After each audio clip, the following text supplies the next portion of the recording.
Yeah, so hi guys, this is Navdeep here. I will be taking your world history component. So this world history component is asked in GS paper 1, okay, in the mains. Usually it is never asked in prelims. But since UPSC is known as Unpredictable Service Commission, maybe sometimes a question is asked in the prelims.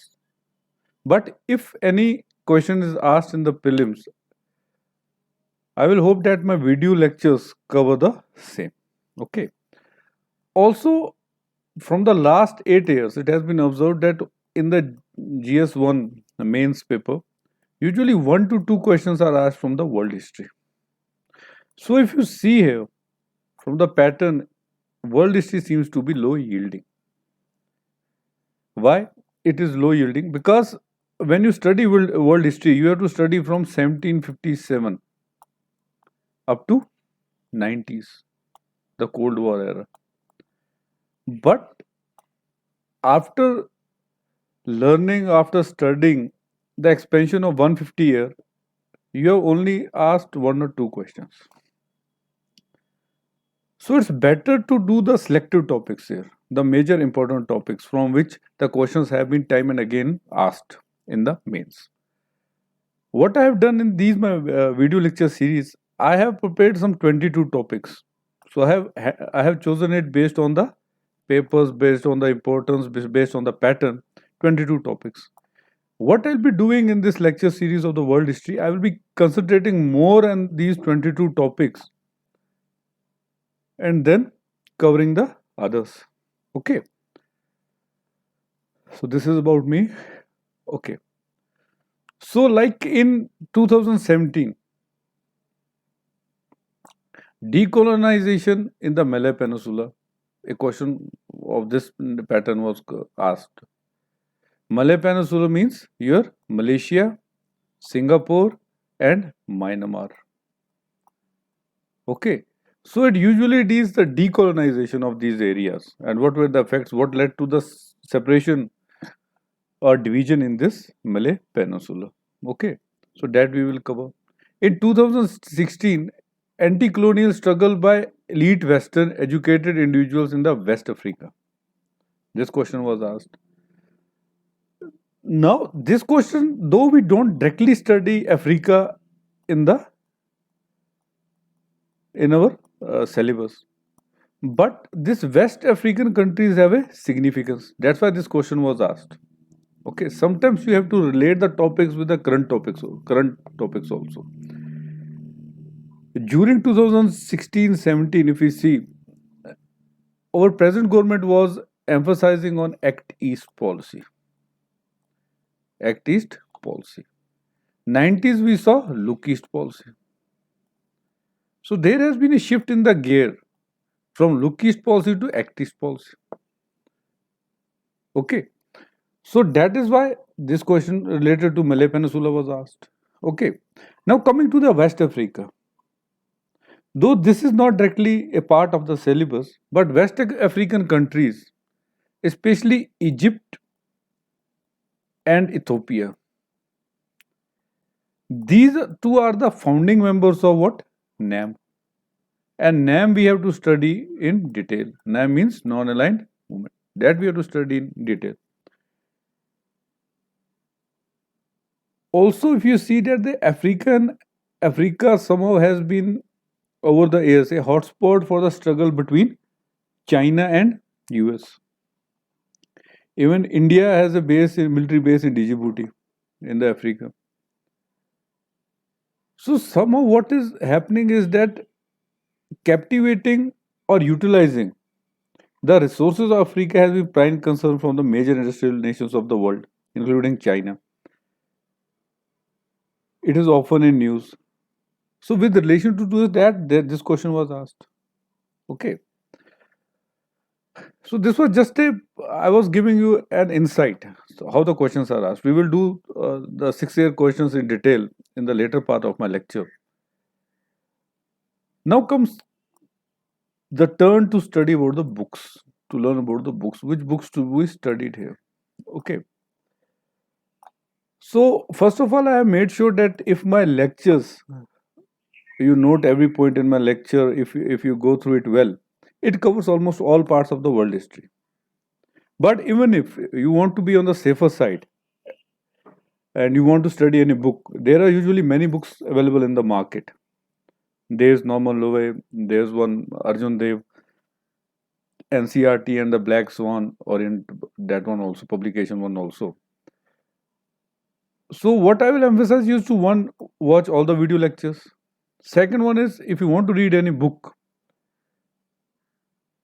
so read Arjun Dev. There's a book of Arjun Dev called The History of the World.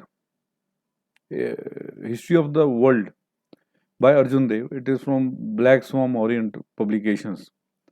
So that you can do. So that is sufficient because usually two questions are asked. So classroom notes and that book will almost cover everything for you. Okay.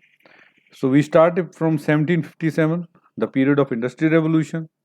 Then we walk through American Revolution, French Revolution, World War One, World War Two, rise of Japan, Cold War years, etc. These are some highlighted main topics. Okay. So as I told you earlier, also there are around 22 to 24 topics that I have handpicked, which are most important with the exam point of view. So now we will analyze those topics one by one about their yield, why those topics are important, and what we have to study in those topics. Okay. So पहला जो topic आता है वो है American revolution 1760 to 1780. अब आप यहाँ पे एक वर्ड बहुत ज्यादा देखेंगे, revolution, American revolution, French revolution, okay, industrial revolution. So what does this revolution mean? Revolution means कि जब कुछ चीज होती है जो कि एग्जिस्टिंग आपके पॉलिटिकल कवर को चेंज करती है, आपकी पॉलिटिकल थिंकिंग को चैलेंज करती है, या सिंपली जो आपकी अथॉरिटी है उसे ओवरटर्न करती है, उसे रेवोल्यूशन कहा जाता है. So revolution in short means a process in which the old existing political sphere is overturned with the new ideas. Okay, that is revolution.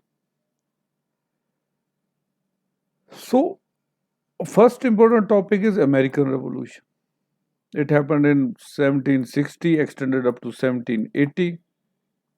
What we will be studying in that? Causes of American Revolution, its significance, okay, political thinkers who brought down this revolution, their importance.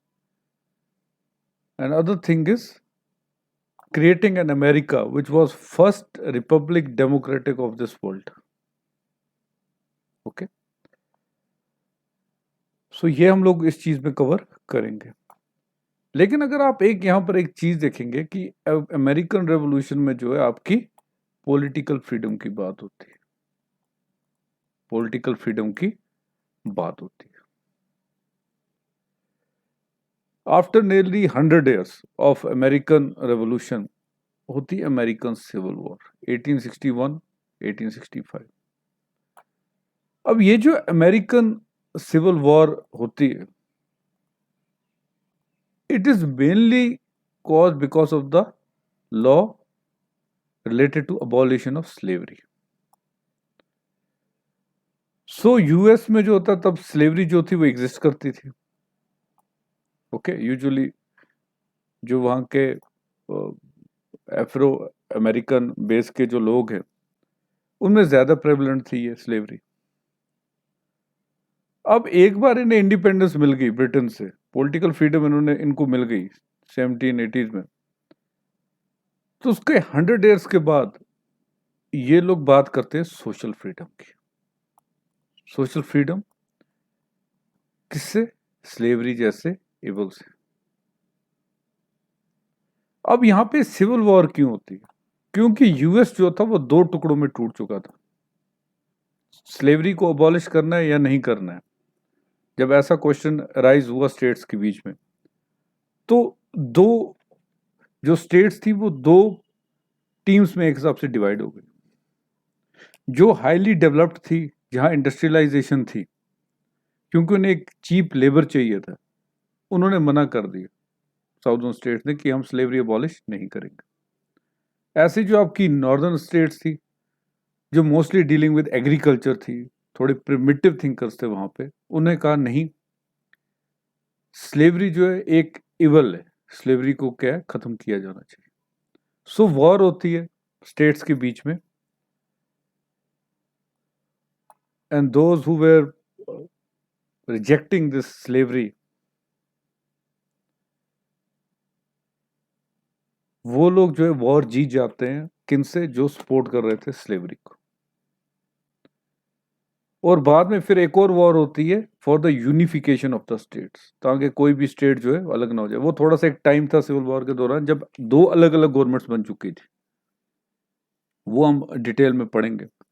तो American civil war में हमने same वही चीजें पढ़नी है, causes, significance, thinking, क्या क्या allowed थी इसमें, ओके, क्या क्या इन्वॉल्व थी। अब both American and civil, American revolution और अमेरिकन सिविल वॉर में हमें फ्रांस का रोल जरूर पढ़ना है कि फ्रांस के थिंकर्स का रोल क्या था। तो फ्रांस कनेक्शन क्या था इसका, वो हमने पढ़ना है। इवन जो इसका जो इन दोनों रेवोल्यूशंस के साथ मैं कह सकता हूँ जो फ्रांस का कनेक्शन था, वो स्टैच्यू ऑफ लिबर्टी जो है, वो इसका एक प्रूफ है। वो हम सब डिटेल में देखेंगे, ठीक। अमेरिकन रेवोल्यूशन के बाद 1789 1799 फ्रांस में भी रेवोल्यूशन आती है अंडर नेपोलियन, फ्रेंच रेवोल्यूशन।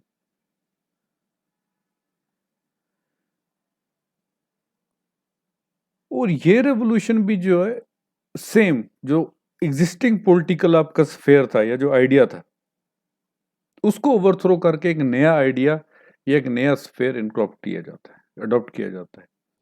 हम ऐसा कह सकते हैं कि जो पहले आपकी हायरार्किकल रूल चल रहा था, उसके एबॉलिशंस के बाद एक डेमोक्रेसी का कंसेप्ट लाया गया, रिपब्लिक का कंसेप्ट लाया गया। जो चर्च लोगों की लाइफ गवर्न करता था, सब्जेक्ट्स की लाइफ गवर्न करता था, उसे फ्री किया गया इन रेवोल्यूशंस के साथ, और कंसेप्ट ऑफ लिबर्टी इवॉल्व होता है फ्रेंच रेवोल्यूशन से। सो फ्रेंच रेवोल्यूशन के साथ जब हम पढ़ेंगे, इसके आप कॉजेज पढ़ेंगे, सिग्निफिकेंस पढ़ेंगे, लेकिन इसमें जो सबसे इंपॉर्टेंट जो चीज हम पढ़ेंगे वो थी रोल ऑफ रोसियो।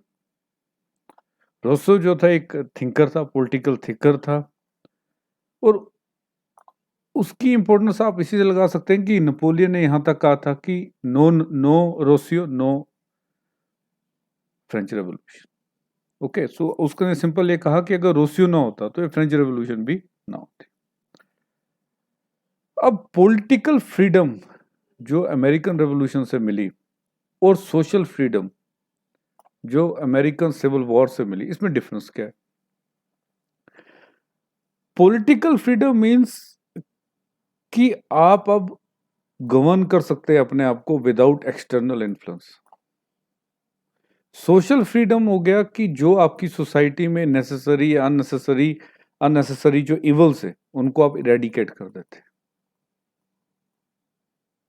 ओके, सो ये जो मॉडर्न हिस्ट्री आपका टॉपिक है, भले ही इससे आपसे आपसे एक या दो क्वेश्चन पूछे जाएंगे, लेकिन जो आपका एसे का पेपर है और जो आपका एथिक्स का पेपर है, उनके बीच में जो मटेरियल होगा, जो उसको आपको मटेरियल जरूरत पड़ेगा, वो आप यहां से उठा सकते हैं।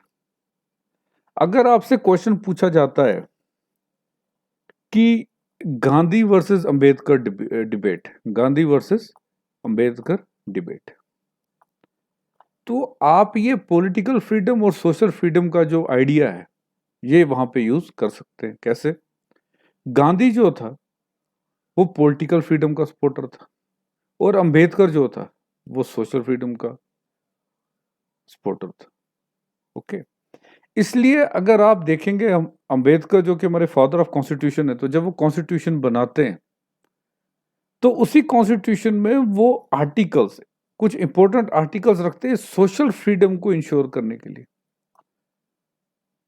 चाहे आपके इसके डीपीएसपी हो, अबॉलिशन ऑफ अनटचेबिलिटी हो, फंडामेंटल राइट्स हो, वो इसमें इनकॉर्पोरेट किए जाते हैं। सो यहां से कंसेप्ट आपका क्लियर होता है social freedom and political freedom. Okay, फिर पीरियड आता है आपका इंडस्ट्रियल रेवोल्यूशन 1820 टू 1840। लेकिन जो ये टॉपिक है इंडस्ट्रियल रेवोल्यूशन का, ये अकेला टॉपिक नहीं है। अब इससे क्या मतलब है कि ये अकेला टॉपिक नहीं है? इंडस्ट्रियल रेवोल्यूशन का जो जन्म है वो होता ही रेनेसांस पीरियड के बाद है। यानी अगर यूरोप में रेनेसांस ना होता, एक एज ऑफ एनलाइटनमेंट ना आती, तो इंडस्ट्रियल रेवोल्यूशन पॉसिबल नहीं था। क्यों नहीं था? उसके कॉजेस क्या थे, रेनेसांस क्या था, एनलाइटनमेंट क्या था, वो हम बाद में करेंगे। लेकिन इंडस्ट्रियल रेवोल्यूशन के साथ कौन कौन से टॉपिक आपके रिलेटेड है? रेनेसांस, एनलाइटनमेंट, ओके, कॉलोनाइजेशन, और इसी के साथ आपका आ जाता है कि power struggle between the European Nations. ठीक, अगला जो आपका टॉपिक है वो 1861 का एक इवेंट है, unification of Italy. Unification of Italy. So इसमें हम ये स्टडी करेंगे कि कैसे, वो कौन से कॉजेस थे जिसके करके जो इटली की स्मॉलर किंगडम्स थी वो यूनाइट हो जाती हैं और एक यूनिफाइड इटली बनाते हैं। ठीक, इसके बाद जो अगला इंपॉर्टेंट टॉपिक है वो है Meiji restoration of Japan. Unification of Italy पे भी क्वेश्चन पूछा गया है रिसेंटली, और इंडस्ट्रियल रेवोल्यूशन में 2014 2015 में लगातार क्वेश्चन पूछे गए। आपका concept of social freedom and political freedom, इस पे आपके एक ऐसे या एथिक्स का क्वेश्चन जरूर पूछा जाएगा।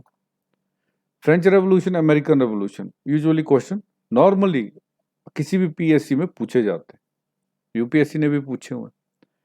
मेजी रेस्टोरेशन ऑफ जापान जो है ये अनदर इंपॉर्टेंट टॉपिक है। अब यहां पर ये आप देखिए कि यार रेवोल्यूशन वर्ड जो है वो यूज नहीं हुआ है। यहां पर जो वर्ड यूज हुआ है वो है मेजी रेस्टोरेशन। रेस्टोरेशन का मतलब क्या है कि यहां पे इस डेट में इसको एक एडो पीरियड कहा जाता है, जापान का एडो पीरियड।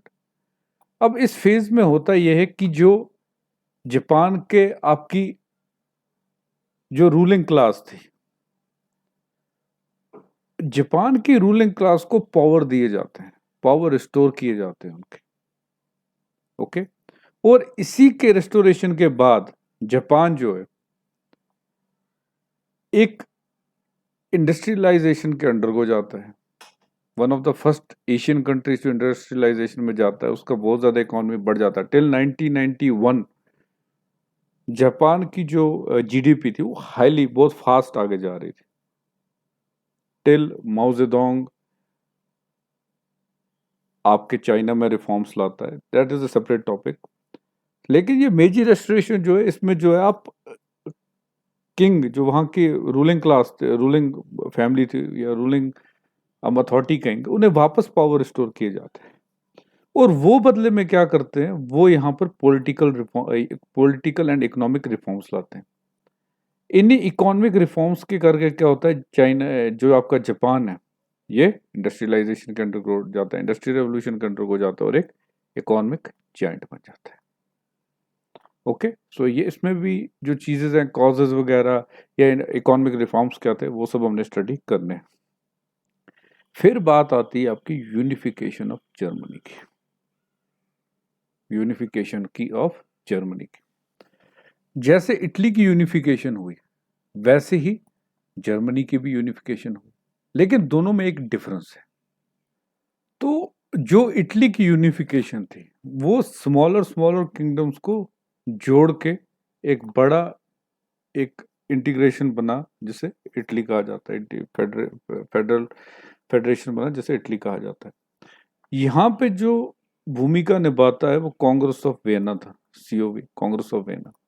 अब कांग्रेस ऑफ वियना क्या था, थोड़ा सा आप थोड़ा सा वेट कर लीजिए, मैं भी आपको बताता हूँ।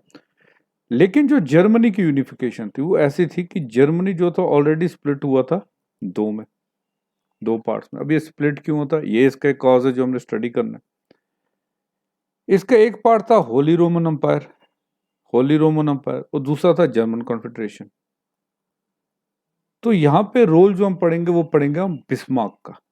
बिस्मार्क का जो रोल है वो हमने स्टडी करना है, जिसने इन दोनों पार्ट्स की यूनिफिकेशन की और एक जर्मन नेशन बना। ओके, अभी जो मैंने आपको बोला था कांग्रेस ऑफ वियना, सो आजकल हमारे पास यूएन है, राइट, गोल्डन, जिसे हम कहते हैं global piece and prosperity maintaining body. इससे पहले लीग ऑफ नेशंस था, उससे पहले जो था वो कांग्रेस ऑफ वियना था। अब कांग्रेस ऑफ वियना पे और एवोल्यूशन टिल यूनाइटेड नेशन एक सेपरेट टॉपिक चलेगा, वो हम लेटर पार्ट में डिस्कस करेंगे। फिर आज जो हमने अगला 9th टॉपिक जो सबसे इंपॉर्टेंट है, वर्ल्ड वॉर वन 1914 टू 1918। इसमें हम कॉजेस पढ़ेंगे, इसकी हम पार्टीज पढ़ेंगे, कौन कौन सी कंट्रीज थी उसको, इसका आउटकम क्या था वो हम पढ़ेंगे,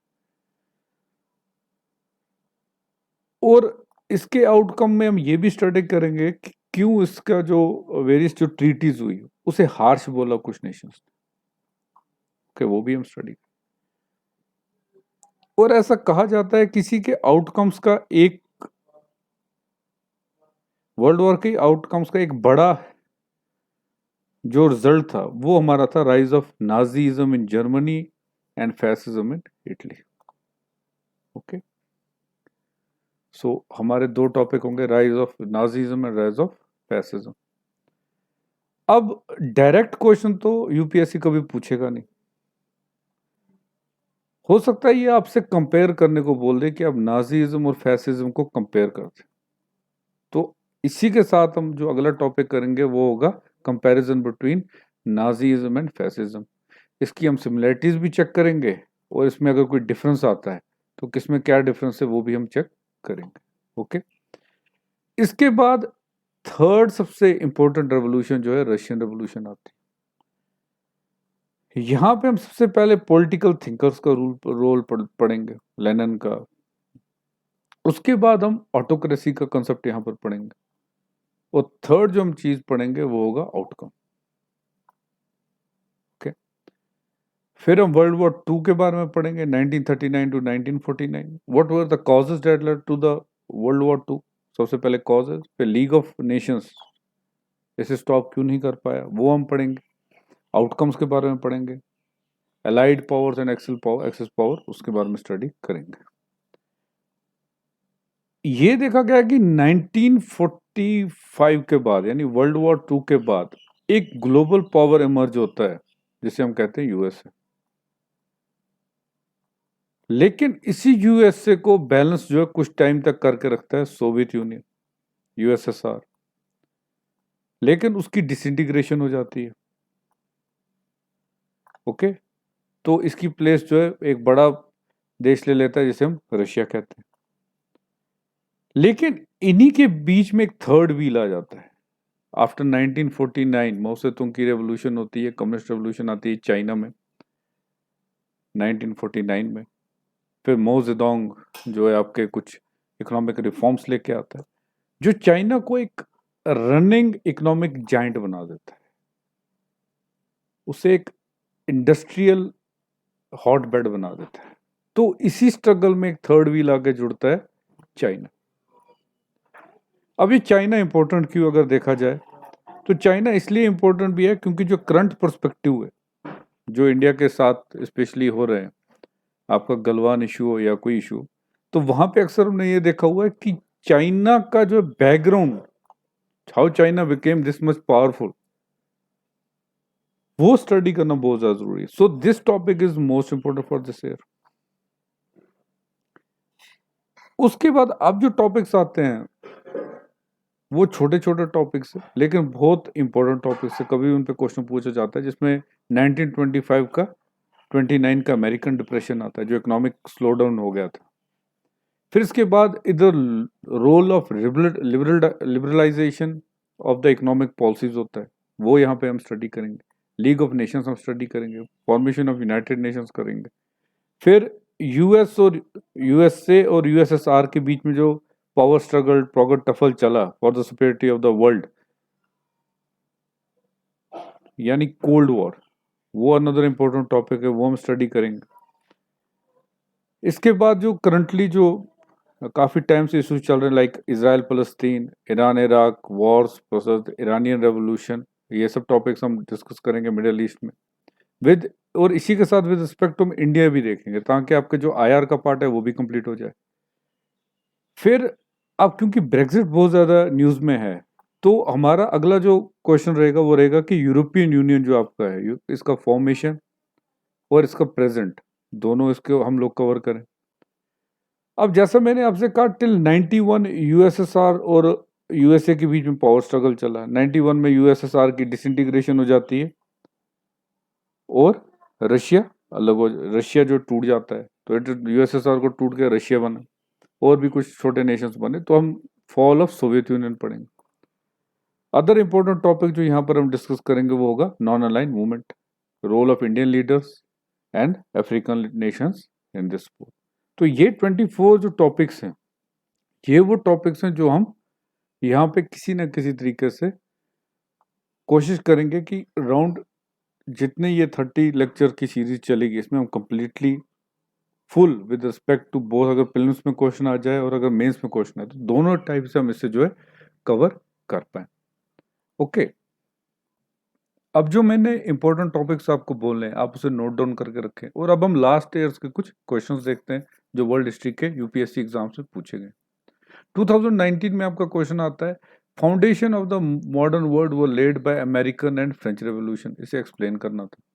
तो ये दोनों टॉपिक जो है मेरे, जो आपको सेट दिया है 24 टॉपिक्स का, उसमें वो है, why indentured labour was taken by British from India to other colonies, have they been able to preserve their culture identity over there. अब ब्रिटिश जो थी आपकी कंपनी थी, वो इंडिया से जो थी इंडेंचर्ड लेबर क्यों लेके जाती थी बाकी देशों में काम कराने के लिए, जो बाकी इनके कॉलोनीज थी वहां पे ले जाने काम करने के लिए। तो इसमें जो मेन चीजें आएंगी वो थी आपकी कि चीप थे, सैलरी बहुत कम लेते थे। दूसरी बात ये कि क्योंकि British one of the first colony जो थी वो इंडियंस को बनाते हैं, यहाँ पर इंग्लिश फैलाते हैं, तो ऑफिशियल वर्क इनको मैनेज करने में बहुत आसानी होती थी। तो ये कुछ मेन पॉइंट जो मैं आपको हाईलाइट करके बोल रहा हूँ। अब ये क्वेश्चन, इसका सेकंड पार्ट है, have they been able to preserve their culture identity over there. तो यहाँ पर आपका रोल ऑफ महात्मा गांधी आ जाएगा इन साउथ अफ्रीका, जो सत्याग्रह उनका वहां पर हुआ, वो आप यहाँ पे डिस्कस कर सकते हैं। What problems were germane to the decolonization process of the Malay peninsula. ये भी मैंने आपको स्टार्टिंग में ही कह दिया था, ये वाला क्वेश्चन हमने इसके डिस्कस किए थे, इसको कैसे लिखना है, क्या करना है। सेमली यही struggles in the West Africa, यही क्वेश्चन पूछा गया था। 2015 में क्वेश्चन देखिए, अब डायरेक्ट क्वेश्चन पूछा गया, why did the industrial revolution first occur in England, discuss the quality of the life people living there during the industrialisation. Okay, यहाँ पे जो कंसेप्ट आता है वो बूम टाउन्स का आता है, जैसे आपका मैनचेस्टर है या आपका लिवरपूल है, ये सब बूमिंग टाउन्स थे। तो ये आपने इसमें नोट करना है। ये जब हम इंडस्ट्रियल रेवोल्यूशन करेंगे तो उसमें ये सब डिस्कस होगा, compare it with that of the India at present. So India में भी अगर आप देखेंगे बूमिंग टाउन्स बन रहे हैं। लाइक अगर आपका दिल्ली ओवर पॉपुलेटेड हो गया था, companies were shifting to either Gurgaon और Noida, so they evolved as a booming towns. तो वो चीज आप इसमें लिखेंगे। To what extent can Germany be held responsible for causing 2 world wars. तो जैसा मैंने आपसे बोला था वर्ल्ड वॉर 1 और 2 के बाद कि हम इसके आउटकम्स को और हार्श ट्रीटीज को स्टडी करेंगे, तो वो सब इसमें कवर हो जाता है। फिर आपका क्वेश्चन आता है, what were the major political, economic and social developments in the world that motivated the anti colonial struggle in India. इसमें जो मेजर रोल आपको आता है वो रोल ऑफ पॉलिटिकल थिंकर्स आता है। रेनेसांस के बाद जो होता है, मैंने आपको बताया था कि birth of thinking, birth of thinkers होता है इंग्लैंड में। उनके जो पॉलिटिकल आइडियाज थे वो पूरे वर्ल्ड में जो होते बहुत ज़्यादा पॉपुलर होते उस टाइम में, उसको लेकर, और जो इकोनॉमिक और सोशल डेवलपमेंट्स पूरे वर्ल्ड में होती हैं ड्यू टू इंडस्ट्रियल रेवोल्यूशन, वो कैसे इंपैक्ट करती है इंडस्ट्रियल स्ट्रगल को, वो लिखना है आपने। अब what were the events that led to the Suez crisis in 1956। अब ये जो स्विस क्राइसिस है, ये स्विस क्राइसिस जो है ये पार्ट है कोल्ड वॉर का। कोल्ड वॉर में आपके 3 चीजें आती हैं, मोस्ट इंपॉर्टेंटली मैं आपसे कहता हूँ, जिसमें स्विस कनाल क्राइसिस आता है, आपका क्यूबन मिसाइल क्राइसिस आता है, आपका कोरियन वॉर आता है, और आपका वियतनाम वॉर आता है। सो टोटल हम 4 ले लेंगे, 4 मेजर चीजें जो कोल्ड वॉर में हम लोग स्टडी करेंगे, उसमें स्विस कनाल आपसे डायरेक्टली पूछा गया। फिर new economic policy of 1921 of Lenin, Russian revolution, जैसे मैंने आपसे कहा कि हमने लेनिन की पॉलिसीज पढ़नी, डायरेक्ट क्वेश्चन पूछा गया। Late comer industry revolution in Japan evolved certain factors that were markedly different from that of the West experienced. मीजी restoration, direct उसी का क्वेश्चन है। Africa was chopped into states artificially created by accident of European competition, colonization, outcome of industrialization, वहां से ये question आपका है। वो American Revolution was an economic revolt against mercantilism, substantiate, तो ये आपके अमेरिकन रेवोल्यूशन का डायरेक्ट क्वेश्चन आ गया। और यहाँ पे आपका इकोनॉमिक डिप्रेशन 1929 के ऊपर डायरेक्ट क्वेश्चन आ गया। तो जो मैंने 24 टॉपिक्स डिस्कस किए स्टार्टिंग में, तो कहीं ना कहीं आप देखेंगे लास्ट में जितने भी क्वेश्चन आए हुए हैं वो कहीं ना कहीं उसी से पूछे गए। सो अब जो भी रेवोल्यूशन हुई वर्ल्ड में, आप चाहे वो अमेरिकन रेवोल्यूशन हो या आपकी फ्रेंच या रशियन रेवोल्यूशन हो, उसमें रोल आता है एनलाइटनमेंट का। तो ये एनलाइटनमेंट ठीक है, इसके लिए हमें थोड़ा सा बैकग्राउंड देखना पड़ेगा, वो हम बैकग्राउंड के साथ देखते हैं। सो हुआ ये कि बैरनस्टाइन अंपायर था, ओके, बैरनस्टाइन अंपायर था, जिसमें ग्रीस आता था, आपका कॉन्स्टेंटिनोपल का आता था, जिसे मॉडर्न टर्की का कहते हैं, मॉडर्न इस्तांबुल जो है वो कॉन्स्टेंटिनोपल, आपका Greece, Athens, Serbia, Bulgaria, Asia Minor, ये सब जो पार्ट है बैरनस्टाइन एम्पायर का था। बैरनस्टाइन एम्पायर जो था वो एक क्रिश्चियन फेथ का अंपायर था, क्रिश्चियन डोमिनेंट अंपायर था। ओके, अब होता ये कि 1453 में ओटोमन रूलर्स जो है इसे कैप्चर कर लेते हैं, कॉन्स्टेंटिनोपल को, यानी आप ये माने कि जो आपका बैरनस्टाइन एम्पायर है उसको फॉल कर देते हैं ओटोमन रूलर्स। ओटोमन रूलर्स जो थे मुस्लिम डोमिनेंट थे, ये पूरे रीजन की इस्लामाइजेशन करना चाहते हैं। तो अब इसका रिजल्ट क्या होता है कि जो ग्रीस में मेजॉरिटी ऑफ जो पॉपुलेशन, जो क्रिश्चियन डोमिनेंट पॉपुलेशन है, वो यहां से भागना शुरू करती है इटली की ओर। अब जब ये पॉपुलेशन जाती है, ये अपने साथ कुछ एंशिएंट बुक्स लेके जाती है, लिटरेचर लेके जाती है, क्योंकि ग्रीस जो एक सिविलाइजेशन है, बहुत पुरानी सिविलाइजेशन। हम अगर कोई भी अगर साइंटिफिक एडवेंट पढ़े या कोई पॉलिटिकल एडवेंट पढ़े, तो उसका बर्थ का कनेक्शन कहीं ना कहीं ग्रीस से ही होगा, वो आइडिया कहीं ना कहीं एवोल्यूशन उसका ग्रीस से ही हुआ होगा। तो ये लोग जब जाते हैं तो ये जाते हैं इटली के फ्लोरेसेंस में, एक टाउन, छोटा सा टाउन फ्लोरेसेंस में, लेकिन ये अपने साथ जो बुक्स वगैरह सब जो इनके डॉक्यूमेंट्स थे वो लेके जाते हैं और आइडियाज लेके जाते हैं। अब जब कोई बंदा कहीं एक जगह से दूसरी जगह जाता है, फॉर एग्जाम्पल मैं जा रहा हूँ, तो जो मेरे पॉलिटिकल आइडियाज हैं वो मैं साथ लेके जाऊंगा, ठीक।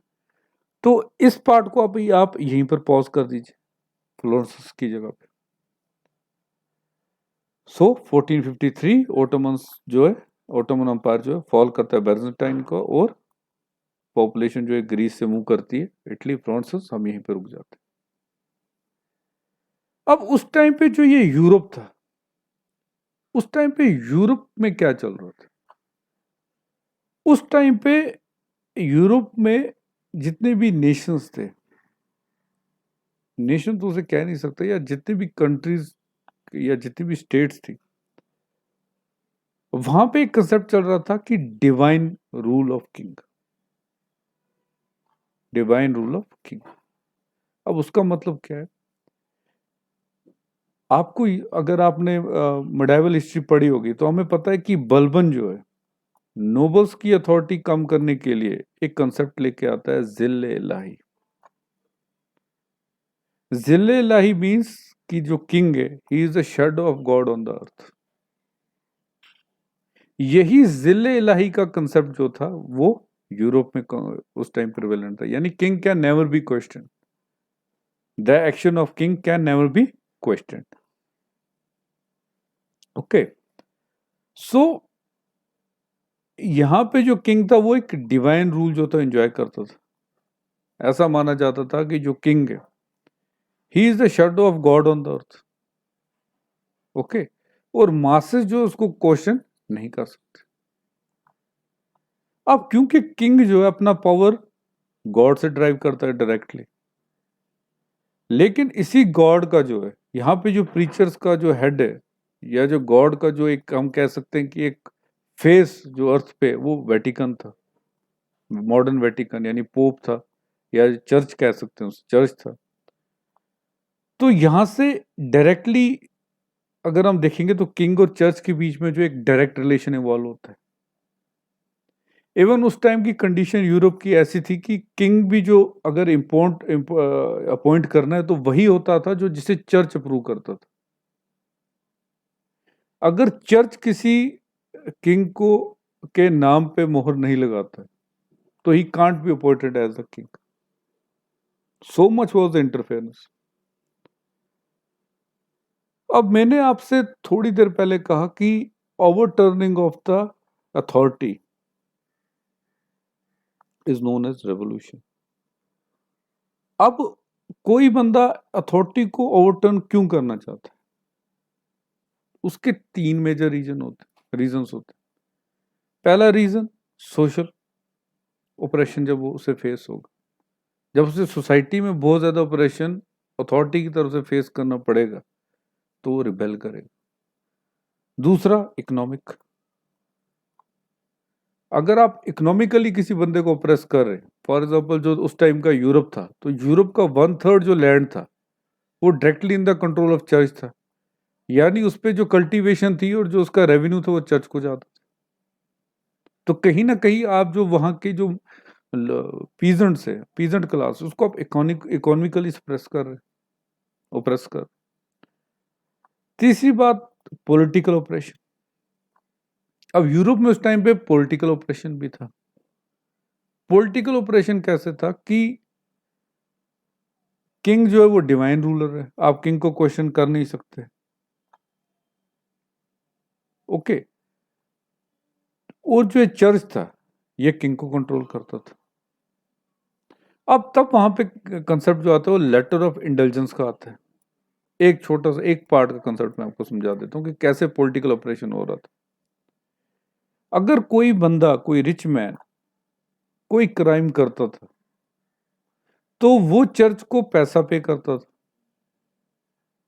उसके बदले में चर्च उसे लेटर ऑफ इंटेलिजेंस देती थी, जिसके करके उसके जो सिंस थे वो माफ हो जाते थे।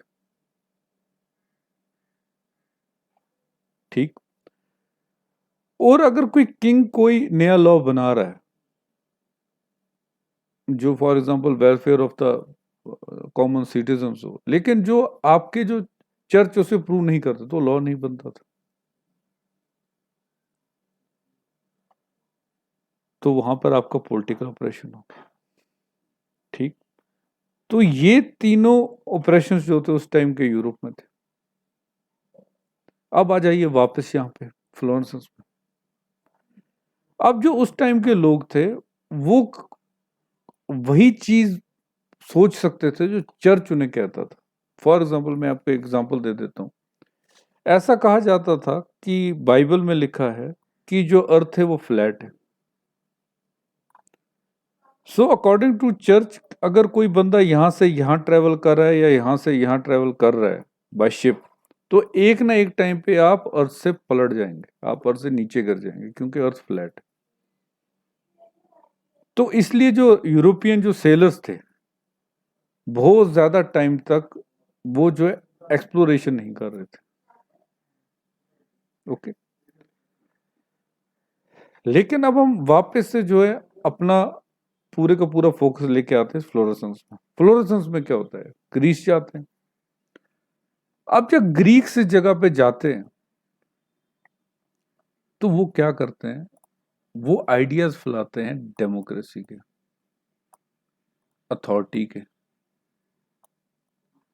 ओके, और साइंटिफिक आइडियाज। जब ये कॉमन मासेस तक ये आइडियाज पहुंचते हैं, फिलोसफर्स के टाउन से बुक्स लिखी जाती हैं, थिंकर्स निकलते हैं, तो वो चर्च की अथॉरिटी को क्वेश्चन करते हैं।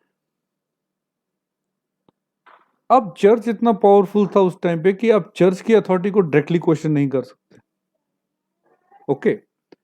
तो आप क्या करते हैं, आप क्वेश्चन करते हैं लेकिन based on scientific grounds, okay. तो आप साइंस का सहारा लेते हैं।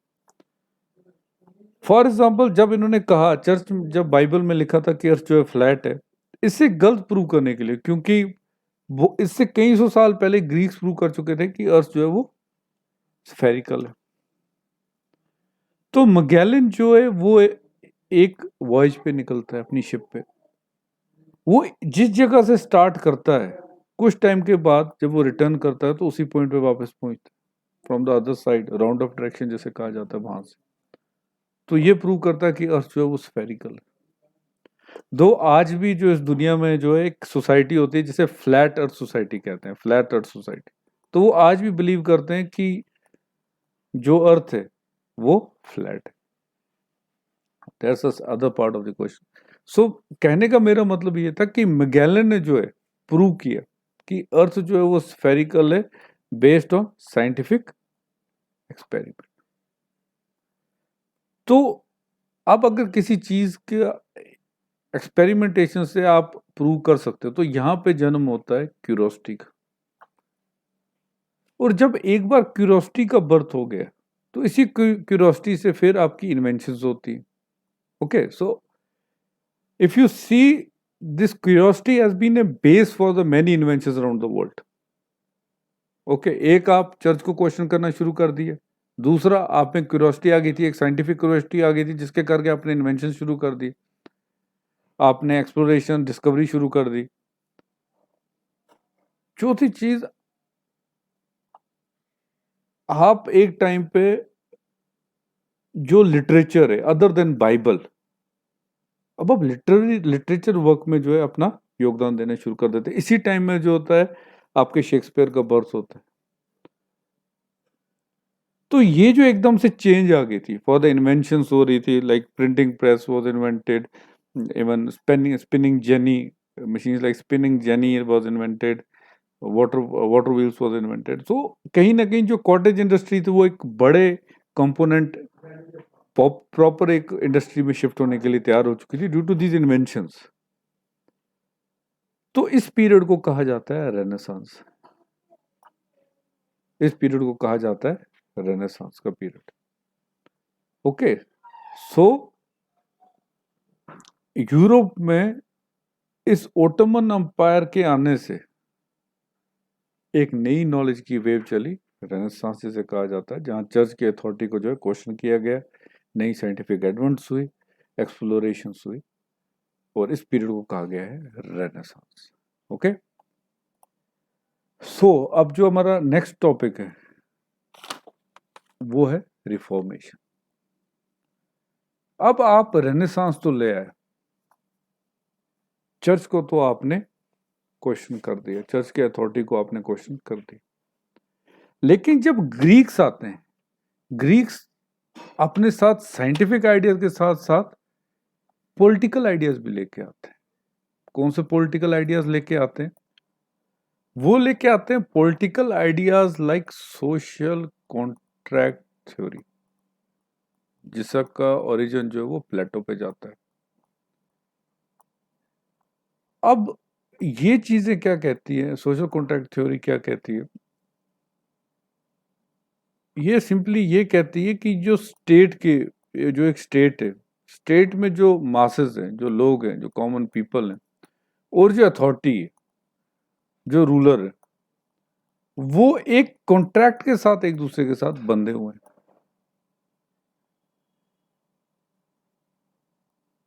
ओके।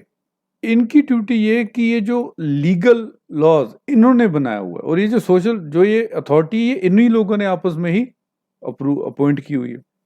तो जो लॉज ये बना रहे हैं अपने अपने आप के प्रॉपर वर्किंग के लिए, स्मूथ वर्किंग के लिए, वो ये सब इन सबको मानना है।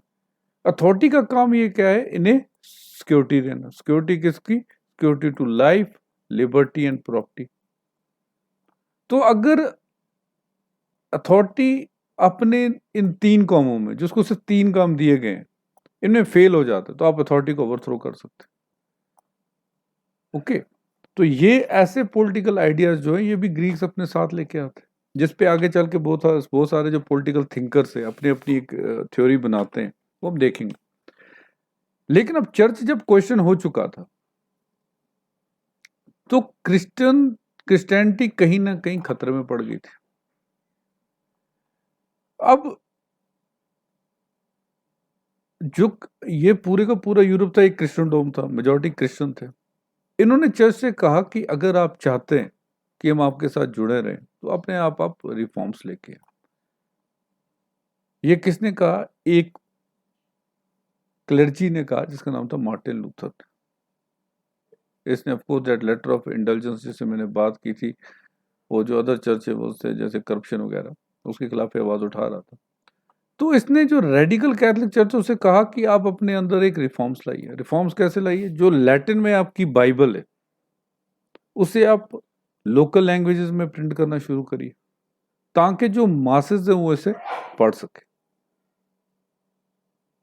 ठीक, लैटिन से क्या होता था? Latin felt like elite language, और जो कॉमन मासेस थे वो इससे दूर हो जाते थे। तो ये जो रिफॉर्मर्स जो थे अंडर मार्टिन लूथर, उनकी एक बात थी।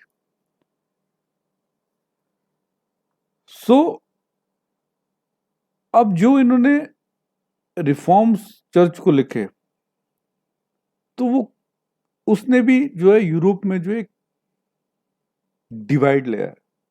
जैसे आपका जर्मनी, इंग्लैंड, और आपका इवन जो आपका फ्रांस है, इन सब ने रिफॉर्म्स लाने शुरू कर दी चर्च के पावर को कर्टेल करने के लिए। So these Christians were called Protestants. Okay, और जो चेंज नहीं हुए, जिन्हें रिफॉर्म्स नहीं लाए, कैथोलिक चर्च रहे। Okay, so this was the reformation that happened after the renaissance. अब आपका रेनेसांस होता है, रेनेसांस के साथ आपकी रिफॉर्मेशन होती है चर्च की, और आपकी साइंटिफिक रेवोल्यूशंस होती है। तो यही सब मिलके क्या बनाता है? आपका एनलाइटनमेंट। यही सब जो है मिलके आपका एनलाइटनमेंट बनाता है। This is known as age of enlightenment, जिसमें क्या क्या होता है? रेनेसांस आती है, रेनेसांस में रिफॉर्मेशन होती है, साइंटिफिक रेवोल्यूशन आती है, नई इन्वेंशंस होती हैं, डिस्कवरीज होती हैं, और इसी एज को कहा गया है age of enlightenment, 14th century to 17th century in Europe. Okay okay, अब जैसा मैंने आपसे कहा था कि जो ग्रीक्स आते हैं वो अपने साथ पॉलिटिकल थॉट भी लेके आते हैं। इन्हीं थॉट्स के करके जो है, जब लोगों को मासेस तक पूछते तो डिवाइन राइट्स जो थे रूलर्स के, वो क्वेश्चन होते हैं। और political philosophers, different political philosophers, जो मैंने आपको बोला था सोशल कॉन्ट्रैक्ट थ्योरी, उसकी बेसिस पे अपनी अपनी थ्योरीज बनाते हैं कि how a king should be, how we should rule, and who should be a king. तो इन मेजर्स जो आपके इस टाइम के पॉलिटिकल फिलोसफर थे, उसमें बेकारिया था, बरूज था, आपका कर्न था, आपका रोस्यू था, ह्यूम था, एडम स्मिथ था, बैकन था, एंड डेस्क्रेट्स था। ओके, डेस्क्रेट्स की फेमस जो कोट है वो है, I think therefore I am. यानी एम्फोसिस किस में आया? जो कि मोटो था रेनेसांस का, thinking. I think therefore I am. So इन्होंने कहा कि अगर आपको एग्जिस्ट करना है इस दुनिया में, तो you should have the power to think. इसी पीरियड में जो है आइजैक न्यूटन जो अपनी प्रिंसिपिया मैथमेटिशिया उसे पब्लिश करते हैं। तो डेस्क्रार्ट्स की बुक फिलोसफी और कोगिशो, और न्यूटन की प्रिंसिपिया मैथमेटिशिया, ये फॉर्डर बनते हैं किसके लिए? Scientific revolution in during the enlightenment. Okay, अब इसी के बाद जो है थोड़ी टाइम के बाद न्यूटन के जब उन्होंने उसने प्रिंसिपिया मैथमेटिशिया लिख ली, उसके बाद एक और political philosopher, famous political philosopher John लोके, वो एक ऐसे लिखते हैं, ऐसे कंसर्निंग ह्यूमन अंडरस्टैंडिंग। अगर पहली वाली दो बुक्स, फिलोसफी ऑफ कोगिशियो और प्रिंसिपिया मैथमेटिशिया, ये फॉर्डर थे, ये हथियार, ये बारूद बनते हैं एज ऑफ एनलाइटनमेंट के लिए। तो प्रिंसिपिया मैथमेटिशिया और ऐसे कंसर्निंग ह्यूमन अंडरस्टैंडिंग जॉन लोकी का, ये दोनों टूल किट बनते हैं एनलाइटनमेंट के लिए।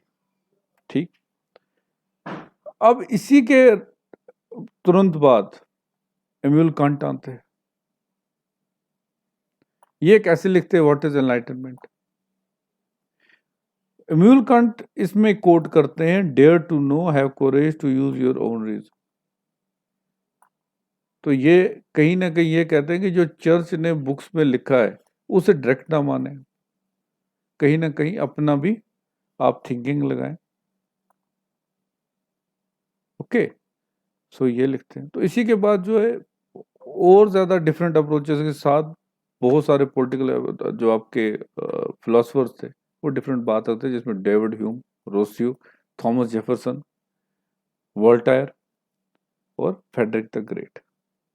वो अब मैक्सिमम हम जो आपके पॉलिटिकल फिलोसफर्स हैं उनको कवर करेंगे आगे वाले चैप्टर्स में, आगे वाले लेक्चर्स में जाके, और देखेंगे कि उनकी भूमिका क्या रही है और कैसे उन्होंने जो सोशल कॉन्ट्रैक्ट थ्योरी में जो relation between the state and the king है, अथॉरिटी है, और उसका रिलेशन विद द मासेस कैसे डिफाइन किया हुआ है। सो अभी इन्हीं पॉलिटिकल फिलोसफर्स की वेरियस पॉलिटिकल थिंकिंग्स को लेके अराउंड द वर्ल्ड लोग जो है नई नई नई जो है अथॉरिटी को क्वेश्चन करने लगे, और एक कहीं ना कहीं एक नया बेंचमार्क सेट कर लिया उन्होंने कि अथॉरिटी का मासेस के साथ क्या रिलेशन होना चाहिए और अथॉरिटी का चर्च के साथ क्या रिलेशन होना चाहिए, और चर्च का उतनी उनकी लाइफ में कितना एक इम्पैक्ट होना चाहिए।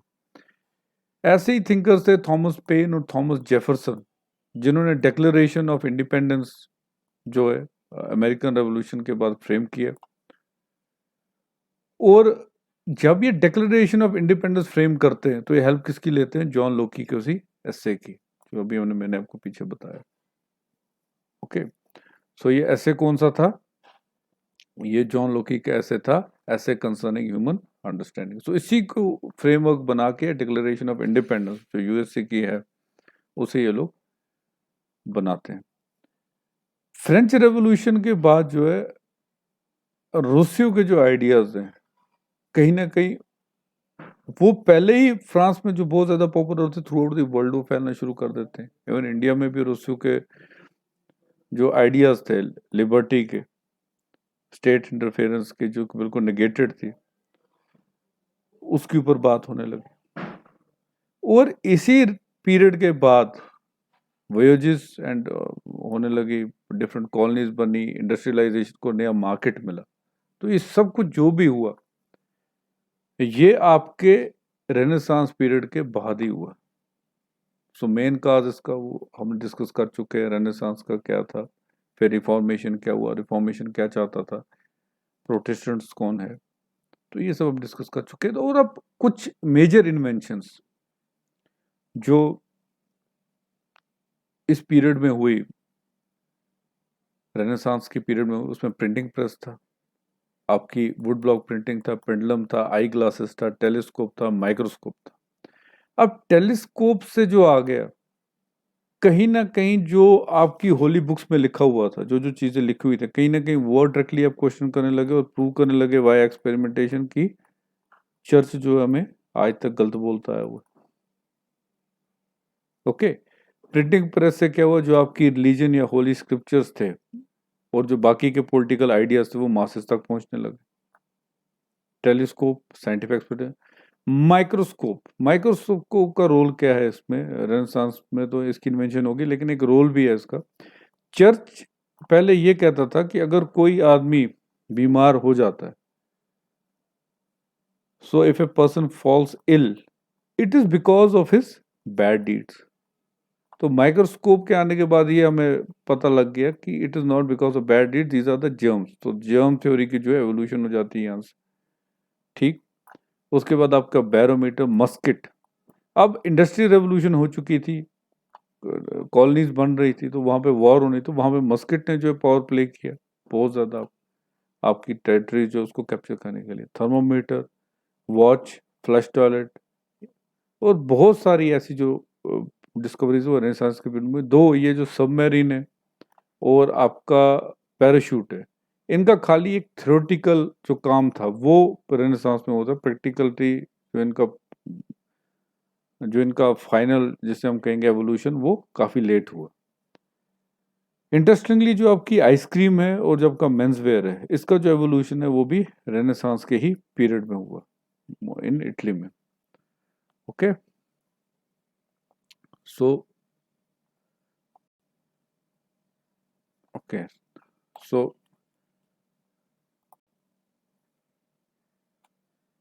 आई होप अब आपको जो है ये रेनेसांस का जो पूरा चक्कर है, जो ये पूरा कहानी है, जो उसके पीछे की जो कॉजेज है रेनेसांस के, जो आपके ऑटोमन एम्पायर के स्प्लिट के या आपके बैलेंस्टाइन एम्पायर के टूटने की जो कहानी है, वो पूरी क्लियर होगी होगी।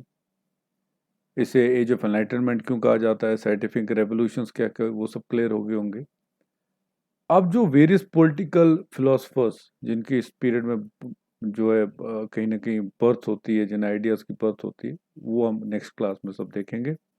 So thank you all, so stay tuned for the next chapter.